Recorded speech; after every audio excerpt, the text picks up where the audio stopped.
Bon, bonjour à tous. Donc une vidéo pour continuer d'informer sur la situation au Brésil et approfondir un peu l'analyse pour vous donner une idée de la situation de l'Amérique latine en général, parce qu'en fait c'est quelque chose qu'on ignore souvent en Europe et plus particulièrement en France, et on vit sur des cartons, sur des images d'Épinal qui n'ont rien à voir avec la réalité. Alors, quelques petites nouvelles qui vont vous donner une idée de la tension qui est en train d'avoir lieu ici.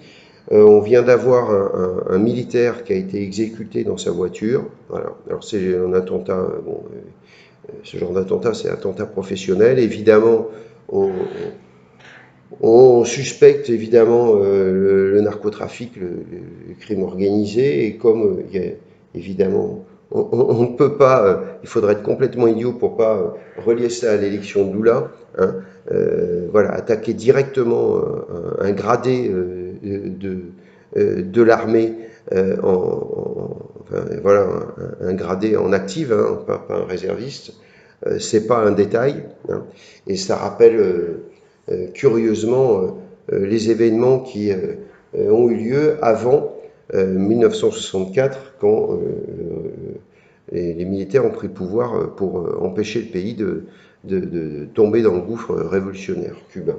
Voilà. Donc, j'espère que ce ne sera qu'un épiphénomène, mais bon. Alors, autre événement, on commence à avoir des rumeurs. Alors, je dis bien c'est des rumeurs, donc c'est pas encore des informations, mais ça vous donne un peu la tonalité de la tension et de l'état d'esprit dans lequel les gens sont ici, c'est-à-dire quand même la peur, hein. J'insiste là-dessus parce que euh, je, je, je vois dans les informations européennes, ne relate pas du tout ce que nous, on vit ici, euh, et, euh, et encore moins ce que la population ressent, hein. Et donc, on commence à avoir des rumeurs d'agitation paramilitaire aux frontières du Venezuela, la Bolivie, euh, et de la Bolivie, voilà, et de la Colombie, pardon. Donc on sait que Venezuela, Colombie, Bolivie, hein, c'est la sainte trinité du narcotrafic, hein. C'est là où se produit pratiquement toute la cocaïne mondiale et des tas d'autres saloperies. Voilà. Et on sait qu'évidemment le narcotrafic, outre le trafic de drogue, finance en mode occulte la prise de pouvoir en Amérique latine. Voilà. Donc, voilà les nouvelles. Il y a encore une autre nouvelle qui vient de tomber, qui est que les deux vidéos, enfin les deux lives, enfin maintenant qui sont devenus vidéos, qui avaient été diffusés depuis l'Argentine par des informaticiens et des mathématiciens qui ont analysé le comportement des urnes à travers le matériel que le tribunal supérieur électoral, à travers le site, hein, où on a toute la relation de toutes les urnes, hein, donc combien de votes par urne, par session, par district ont été attribués à Lula et à Bolsonaro. Et donc ces gens-là analysent le comportement des urnes et ont découvert des tas d'anomalies. On va avoir une troisième vidéo, hein, et aujourd'hui une live, un live à 19h. Donc bon, voilà, dans 3 heures à peu près. Voilà, donc c'est les nouvelles. On attend avec impatience évidemment l'audit de l'armée qui viendra demain, a priori, avec le résultat des élections américaines. Voilà. Alors, je vais vous faire rapidement, pour que vous compreniez la situation en Amérique latine, un petit court passage en revue des pays voisins du Brésil, pour que vous compreniez que le Brésil, en fait, était la dernière pièce maîtresse pour que toute l'Amérique latine passe sous la coupe de la gauche révolutionnaire. Voilà. Et quand je parle de gauche révolutionnaire, hein, Je parle bien de gauche révolutionnaire, c'est-à-dire c'est pas le socialisme à la française, bien qu'aujourd'hui le socialisme à la française soit complètement passé de mode, puisque Mélenchon est en fait ni plus ni moins qu'un type qui est exactement sur le même mode que la gauche révolutionnaire latino-américaine. Et il y a encore des Français qui sont capables de voter pour une vedette de ce type voilà, pour éviter de dire des gros mots. Voilà, donc bon, je ferai une vidéo sur Mélenchon qui ne sera pas piquée des hannetons d'ailleurs. Peut-être qu'un jour, les Français arrêteront de penser, en tout cas une partie des Français arrêteront de penser de manière folklorique, ce qui leur permettrait d'avoir une vision de leur propre situation. Et c'est à ce titre-là que je pense que comprendre ce qui se passe en Amérique latine permet de mieux comprendre ce qui se passe en France. Alors, en introduction, ce qu'il faut dire pour bien comprendre on va dire, ce phénomène d'une conquête du pouvoir sur tout le territoire d'Amérique du Sud, il faut parler du Forum de São Paulo, qui a été une organisation qui a été fondée tout de suite après la chute du mur de Berlin en 1989. Ce forum a été fondé en 1990. Si je ne me trompe pas, ou 91, enfin bon, bref.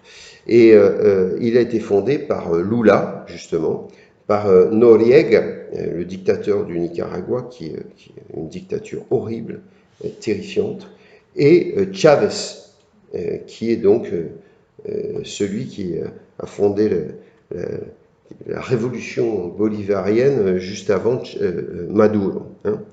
Voilà. Et donc, on comprend bien ce qui se passe en Amérique latine si on entend que à chaque fois qu'il y a un gouvernement de gauche qui arrive au pouvoir dans un pays en Amérique latine, il n'a qu'une obsession, c'est à terme construire l'URSAL, c'est-à-dire l'Union des républiques socialistes d'Amérique latine, c'est-à-dire une espèce d'union soviétique latino-américaine. Et donc, ce qu'il faut comprendre, c'est que pour réussir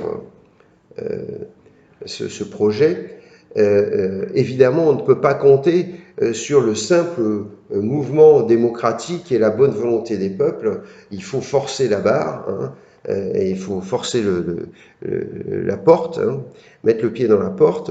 Et donc, on a besoin de sous, de beaucoup d'argent. Et pourquoi? Parce qu'il faut pouvoir acheter les congrès, il faut pouvoir acheter, corrompre l'armée, il faut pouvoir corrompre toutes les institutions et pouvoir finalement se les associer, hein, pour pouvoir effectivement mener le bateau à bon port, si je puis dire. Voilà. Et donc, le Brésil est une pièce maîtresse dans tout ce jeu parce que finalement, c'est le seul pays d'Amérique latine. Bon, d'abord parce que c'est une économie quand même, c'est un pays gigantesque et c'est une économie très forte malgré tous les problèmes qu'elle a pu rencontrer. Hein. Donc, il y a énormément de richesses en tous les domaines, que ce soit les ressources premières ou même ressources bancaires. Enfin, donc c'est une pièce maîtresse. Et donc on comptait énormément sur le Brésil pour financer ce Forum de São Paulo, pour financer ce projet de république de bloc socialiste. Et c'est ce qui s'est d'ailleurs passé pendant le gouvernement de Lula, puisque il a distribué l'argent en veux-tu, en voilà, hein, à travers des principes de corruption, c'est-à-dire en finançant des projets d'infrastructures. Par exemple, ils ont construit le métro de Caracas, ils ont construit des ponts, ils ont construit un port géant à Cuba, enfin bon, voilà. Et tout ça, évidemment, sous les dehors de coopération internationale et d'une générosité en faveur pour développer les infrastructures des pays. Mais en fait, ça a toujours été des grandes opérations de corruption qui ont permis de mettre de l'argent à droite. Et d'ailleurs, ça a été le sujet des grands procès de corruption contre Lula. Hein. Mais aussi, l'objectif, c'est de développer des infrastructures pour le futur bloc. Voilà. Donc, une fois qu'on a compris ça, on comprend que le Brésil, si le Brésil reste à droite quand Bolsonaro est arrivé au pouvoir, ça a été une perte terrible pour le projet du Forum de São Paulo, parce qu'on avait finalement le Brésil est un peu la poule aux œufs d'or, hein, et si cette poule aux œufs d'or disparaît, le projet d'Union socialiste, il va dans le trou. Voilà. Et c'est pour ça qu'on a vu tous les chefs de gouvernement d'Amérique latine sauter de joie quand Lula a été supposément élu. Hein. Bon, voilà. Et puis, bon, enfin voilà. Donc, je ne vous dis pas non plus que vous avez compris.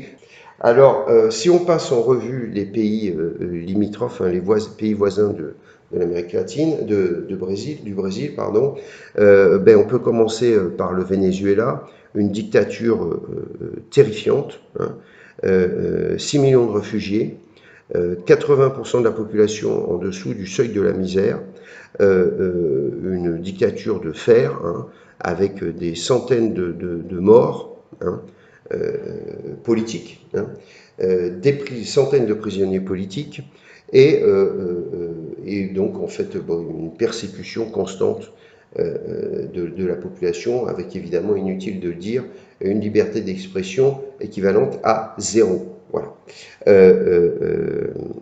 Alors, je vous ferai une prochaine vidéo avec notre inénarrable Macron qui est en train de fricoter avec Maduro et la Colombie, enfin bref, et la Bolivie si je ne me trompe pas, enfin bref, ce qu'il y a de pire sur la surface de la Terre. Et il ne faudra pas vous étonner parce que c'est normal. Voilà.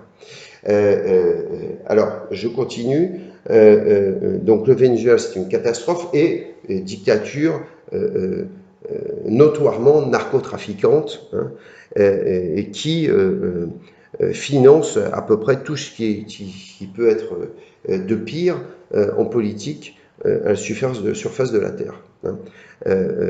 Ces gens-là sont d'ailleurs, on ne sait pas assez, mais sont aussi en lien avec le Hamas, avec l'Iran, enfin bref, ça craint. Alors maintenant, on peut passer à la Colombie, qui est passée donc aussi sous la coupe de la gauche révolutionnaire, hein, Gustavo Petro, hein, ancien chef des FARC, enfin un des commandants des FARC, hein, donc notoirement bon voilà, terroristes, narcotrafiquants, enfin tout ce que vous voulez. Alors bon, après, il y a des puristes qui vont vouloir nous parler de l'histoire de la Colombie en nous expliquant que les FARC, c'est des gens très bien, mais enfin bon, voilà, il n'y a que les abrutis qui suivent ce genre de raisonnement. La première chose que ce type a fait, hein, son discours à l'ONU, c'est de dire que il fallait... alors d'abord, la première chose, il a décidé de libérer tous les petits trafiquants et tous les petits délinquants. Hein, c'est-à-dire, comme si en Colombie, la délinquance n'était pas déjà à un niveau suffisant. Alors, il ne faut pas s'étonner si à chaque fois qu'il y a un gouvernement de gauche révolutionnaire, il favorise la soi-disant petite délinquance et en fait est en lien avec le crime organisé, c'est parce que c'est à partir de ces gens-là, évidemment, que se créent petit à petit les milices, hein, et que se crée un régime de la peur et contient une population. Voilà. Et c'est toujours le même phénomène, et ça se passe partout de la même façon. Hein. Donc ça, c'est une chose. Et donc la première déclaration de Petro, hormis cette libération de tous ces délinquants, ça a été de dire qu'il fallait libérer la drogue, hein, et notamment la cocaïne. Hein, et la deuxième chose, donc il a fait, je vais vous mettre un petit extrait de son discours à l'ONU, et la deuxième chose, c'est qu'il a passé un accord avec les États-Unis de Biden, hein, pour créer une armée, rien que ça, une armée de surveillance amazonienne, donc avec les États-Unis et l'armée colombienne, pour surveiller la l'Amazonie, c'est-à-dire en fait protéger l'Amazonie contre tous les méfaits écologiques, les incendies, tout ce qu'on veut. Voilà. Donc en fait tout ça c'est du cirque évidemment. L'objectif, je vous ferai aussi une vidéo là-dessus parce que c'est un sujet extrêmement complexe. L'objectif c'est clair, c'est de mettre en place petit à petit une armée internationale qui prend possession de l'Amazonie et qui fait de l'Amazonie une zone internationale pour pouvoir à terme simplement dominer toute l'Amérique latine et pouvoir utiliser les ressources de l'Amazonie qui sont inimaginables. Voilà. Donc, voilà. Donc en fait, c'est simplement un objectif globaliste. Hein, et donc, il faut bien comprendre que toute l'Amérique latine de la gauche révolutionnaire est globaliste. Hein. Et alors, je ferai aussi une vidéo que sur ce sujet, parce que c'est aussi un sujet vaste et complexe. ¿Qué es más venenoso para el ser humano? ¿La cocaína o el carbón o el petróleo? El dictamen del poder ha ordenado que la cocaína es el veneno y debe ser perseguida, pero en cambio el carbón y el petróleo deben ser protegidos, así su uso pueda extinguir a toda la humanidad. Estas son las cosas del poder mundial, cosas de la injusticia, cosas de la irracionalidad.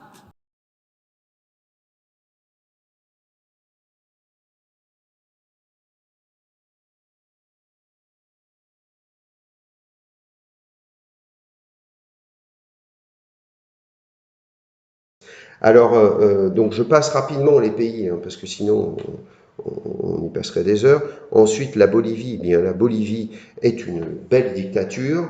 Evo Morales, qui était le président des cocaleros, du président du syndicat des cocaleros, c'est-à-dire les producteurs de coca, hein, a été, on va dire, démis par la population qui parce que bon, il y avait enfin tout. En fait, Morales est un salopard de la première espèce, c'est-à-dire qu'il est tout narcotrafiquant.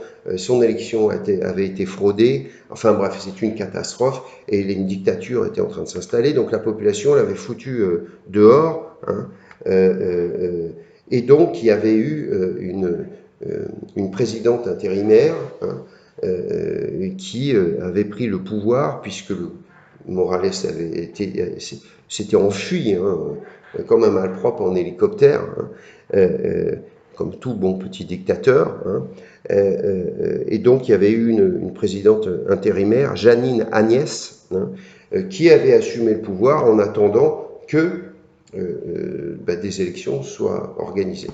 Et donc ça n'a pas loupé. La Janine, cette femme, Janine Agnès, qui était, on va dire, une espèce de droite centriste, mais enfin pro-démocratie, lors des élections, il y a, on va dire, un sous-marin de Morales qui s'est remis en selle et qui, en fait, a gagné les élections. Évidemment, ces élections sont fortement suspectées de fraude et comme par hasard, c'est une constante maintenant en Amérique latine, vous avez toujours un minimum de 30%, 40% d'abstention. Enfin bon, voilà, c'est toujours ça. Donc en fait, on commence à comprendre le système. L'abstention est toujours le terrain idéal pour pouvoir frauder sans que ça se voit trop. Hein, voilà. Donc, bon, voilà. Donc, en Bolivie, ça craint. Il y a une répression. Alors, donc, cette Janine Agnès, malheureusement pour elle, elle est en tôle parce qu'on l'a accusée d'actes antidémocratiques. Donc, ça, c'est devenu un slogan, un leitmotiv maintenant courant en Amérique latine. Dès qu'on veut emprisonner quelqu'un, on l'accuse d'actes antidémocratiques. Donc c'est ce qu'on fait toute la journée avec Bolsonaro. Et effectivement, il y a plein de gens enfin, il y a plein de gens.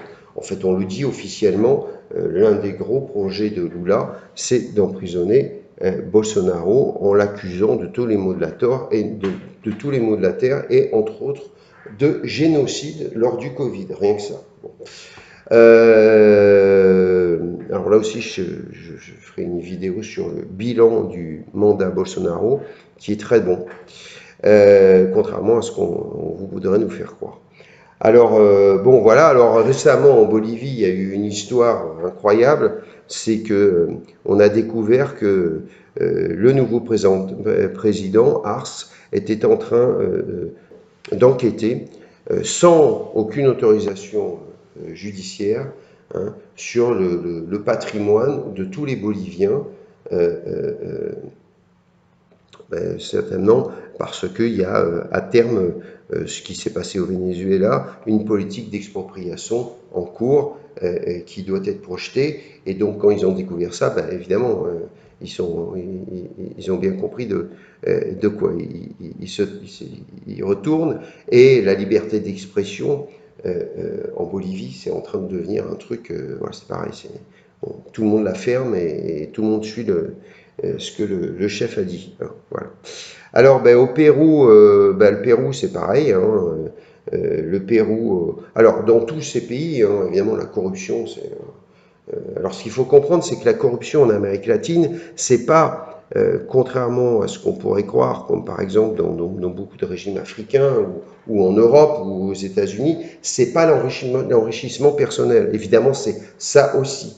Mais il y a tout un système qui est en train de se mettre en place et qui a été inauguré par Lula, hein, et qui est, en fait, à travers la corruption, les détournements de fonds publics et le narcotrafic, en fait, financer la révolution globale, hein, internationale, au niveau de l'Amérique du Sud entière. Voilà. Donc c'est pour ça qu'il faut comprendre de quoi on est en train de parler. On n'est pas en train de parler simplement de types qui s'en mettent plein les fouilles pour se payer une maison en or.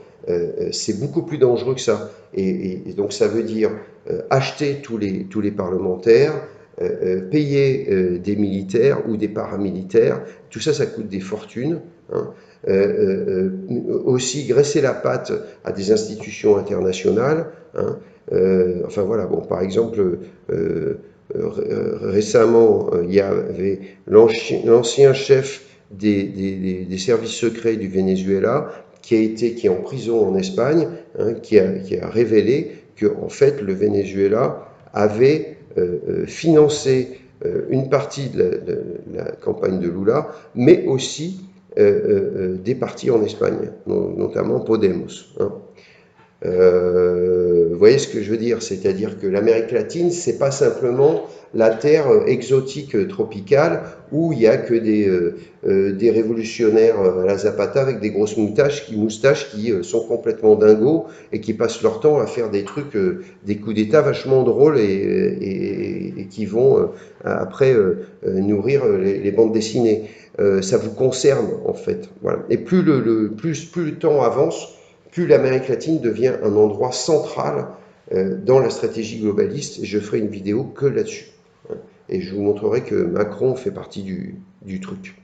Et pas qu'un peu. Hein. Alors, le Pérou, donc, c'est pareil, il y a des histoires de corruption gigantesques, le peuple est dans la rue. Et donc, tout ce que je vous dis là, c'est d'une certaine façon la même situation qu'au Brésil, sauf que c'est des pays qui ne sont pas puissants, des pays où les gens sont très pauvres, des pays qui n'ont aucune, on va dire, pertinence sur le plan international, donc ils sont complètement dans l'ombre, ils sont oubliés. Mais ce qu'il faut que vous sachiez, c'est que en Amérique latine aujourd'hui, en Amérique du Sud, la plupart des peuples sont dans la rue en essayant de se défendre. Hein.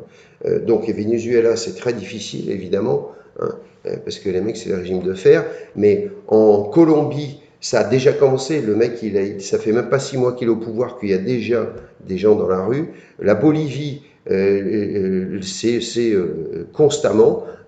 Au Pérou, ça a commencé la même chose. Et alors maintenant, on va pouvoir passer à l'Argentine. L'Argentine, c'est une catastrophe. Hein. L'Argentine, si je ne me trompe pas, c'est 80% d'inflation. Ça a été le régime le plus dur durant le Covid, c'est-à-dire que ça a été un confinement pratiquement de 2 ans. Hein. Fernandez, le président, c'est une espèce d'incompétent notoire, à savoir quand même, il est bon de savoir qu'il fait partie des types qui ont été formés par le forum de Davos, hein, les Youth Leaders, je ne sais plus quoi, Youth Global Leader, enfin, vous cherchez, vous trouverez, j'ai plus le truc exactement, mais enfin, Fernandez, il fait partie justement de ces types qui ont été placés par le forum de Davos, hein, comme Trudeau, comme Macron, voilà. Hein, c'est tout la même bande, il faut bien capter tout ça. Hein. Donc l'Argentine, c'est une catastrophe totale. En plus, bon, l'Argentine, ça fait longtemps qu'elle a une espèce de crise, on va dire, chronique. Hein. Elle a été prise par ce qu'on appelle le péronisme, qui est une espèce de socialisme au ventre mou qui digère absolument tout et n'importe quoi, et qui se radicalise de plus en plus, puisque évidemment, les gens, petit à petit, commencent à comprendre que toutes les illusions du socialisme, finalement, que le socialisme détruit tout ce qui touche, hein, ou la fausse social-démocratie, et c'est ce qui vous arrive, vous, en France, hein, n'est-ce pas? C'est-à-dire que c'est simple, hein, tout ce que touche la gauche, ça devient de la merde, hein, et ça part en poussière. Hein. Il y a encore des gens qui vont voter Mélenchon. Bon, voilà. Alors, c'est pas qu'on a en face de lui, je ne parle pas de Macron, mais au Front National, au Rassemblement National, des génies, mais bon, voilà, il y a encore des gens qui sont capables de voter Mélenchon. Voilà. Il y a encore des gens qui sont capables d'être à gauche, qui n'ont toujours pas compris. Voilà. Donc, l'Argentine, c'est assez folklorique, parce que il y a, pour vous donner une idée de la puissance de la gauche révolutionnaire en Argentine, eh bien, Fernandez, alors qu'il a fait une politique d'extrême gauche, hein, à tous les points de vue, hein, du point de vue économique, du point de vue sociétal, du point de vue de sa gestion, la gestion du Covid, c'était une catastrophe. Eh bien, il y a eu des gens, des mouvements, hein, qui ont manifesté contre son gouvernement parce qu'il n'était pas assez à gauche. Hein, voilà. Et donc, on a vu défiler des groupes d'extrême gauche, et pas des petits, un nombre assez important, avec le visage de Che Guevara, parce que c'est ça la référence qui va nous sauver. Hein, voilà. Voilà. Alors ça, c'est l'Argentine, c'est une catastrophe absolue. Il est à noter qu'il y a de plus en plus d'Argentins qui passent en secret la frontière, je dis bien en secret. Voilà. Le Chili, qui était le pays le plus développé d'Amérique latine, sur lequel, finalement, à propos duquel on pensait réellement que ça allait être, on va dire, le pays de niveau européen en Amérique latine. Malheureusement, ces cons-là, ils ont mis au pouvoir un type d'extrême gauche, une espèce de révolutionnaire à 2 balles, hein, Gabriel Boric, hein, et c'est une catastrophe. C'est une catastrophe absolue. En plus, ils ont tous des inspirations dictatoriales, donc il a essayé de faire passer une nouvelle constitution. Ça devrait vous rappeler quelque chose, vous, en France, les gens qui veulent faire pondre des nouvelles constitutions. Donc voilà. Donc heureusement, les Chiliens ont réagi, n'ont pas laissé passer, mais il n'a pas dit son dernier mot. Et donc cette nouvelle constitution, évidemment, avait des tas de lignes qui sont typiques de la gauche révolutionnaire, c'est-à-dire que pour démonter petit à petit l'État démocratique, sans en avoir l'air, c'est-à-dire quelqu'un qui, on va dire, n'est pas avisé, peut se laisser avoir. Heureusement, les Chiliens ne se sont pas laissés avoir. Hein. Et donc, par exemple, une des lignes que ces gens adorent, c'est de faire passer l'armée sous le pouvoir, on va dire, si on peut dire, démilitariser l'armée pour la transformer en une espèce de police au service de la paix, hein, c'est comme ça qu'ils appellent ça, hein, au service de la paix et du gouvernement. Donc en fait, c'est simplement un appareillage politique de l'armée, puisque le principe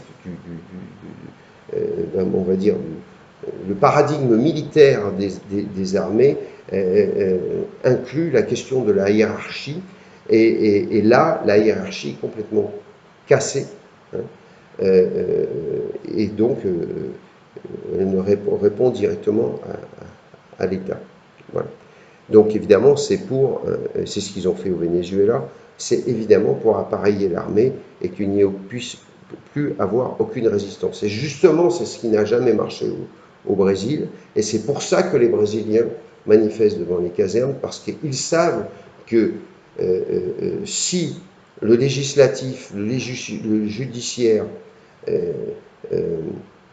passe à l'extrême gauche, et en connaissant les méthodes de Lula, qui est d'acheter tout le Congrès, hein, il ne restera que l'armée pour résister. Et donc évidemment, une des premières choses qu'a promis de faire Lula, hein, c'est de délimiter, j'appelle ça comme ça, de démilitariser l'armée. Voilà. C'est typique. Bon voilà, après, le reste des pays, on ne va pas faire toute l'Amérique du Sud.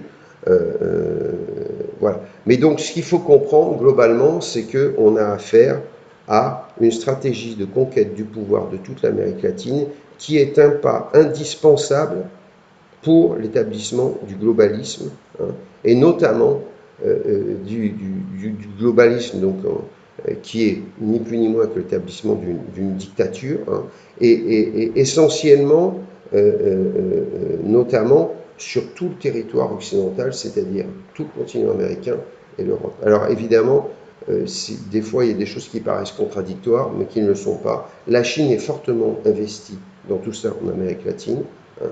Évidemment, à travers les gouvernements de gauche, les gens croient que ce n'est pas le globalisme, mais si, la gauche révolutionnaire est un élément fondamental du globalisme, et c'est pour ça que, et ce sera ma prochaine vidéo, que Macron commence à fricoter, enfin commence à fricoter avec tous ces gens, hein, et on a une vidéo de lui avec Maduro, hein, où il annonce que justement la Colombie, je crois la Bolivie, vont venir à Paris, enfin bon bref, voilà. Donc tout ça, ça se tient, hein. Donc croire que l'élection brésilienne est un épiphénomène tropical qui ne concerne personne en Europe, c'est une grave erreur. Il y a de quoi, ici c'est un terrain d'expérimentation, c'est un laboratoire, et à observer ce qui se passe en Amérique latine, vous allez comprendre exactement ce qui se passe en Europe. Déjà, vous avez déjà